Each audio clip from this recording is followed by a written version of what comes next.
Pashol deng. Bizni mana shu ichimizga hammamiz narsani yutib, mana shu organizmimizda, a'zolarimizda mana shu hamma stressli, negativniy narsalaringizni tugun kasallik qilib siz o'zingizga qidirasiz. Поэтому birinchi navbatda kasallikni davolash uchun psixologiyadan boshlash kerak.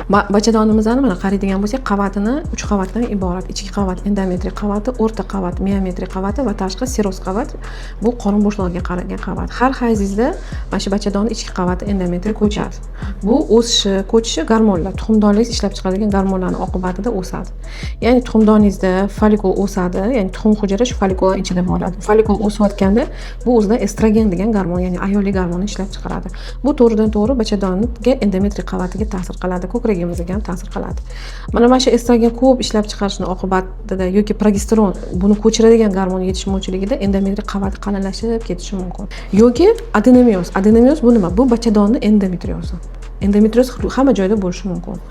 Matkadagi endometrioz boshqacha nomi bilan adenomioz deyiladi. Bunda endometrioz o'choqli bo'ladi. Endometrioz o'choq bu o'zi nima? Ya'ni endometriy o'z ichida bo'lish kerak bo'lsa, u o'ziga xos bo'lmagan joyda endometriy hujayralarni bo'lib o'choq paydo qilishi endometrioz deyiladi. Tuxumdonda bo'lishi mumkin, bachadon bo'ynida bo'lishi mumkin, trubalarda bo'lishi mumkin, qorin bo'shlig'ida bo'lishi mumkin, ichaklarda bo'lishi mumkin va hokazo. Qanaqa qilib yetib boradi bilmaymiz. Bitta teoriyalardan bittasi bu gormonal buzilishi, yallig'lanish bo'lishi, insulin rezistentlik yokida masalan o'sha hayz kelganda ma'lum bir qismi qorin bo'shlig'iga o'tadi va u yerda qon tushgan joyda o'sha endometriy hujayralari birga yuradi, qon bilan joylashib, o'tda rivojlanishi va o'sha yerda endometrioz o'choqli hosil bo'ladi.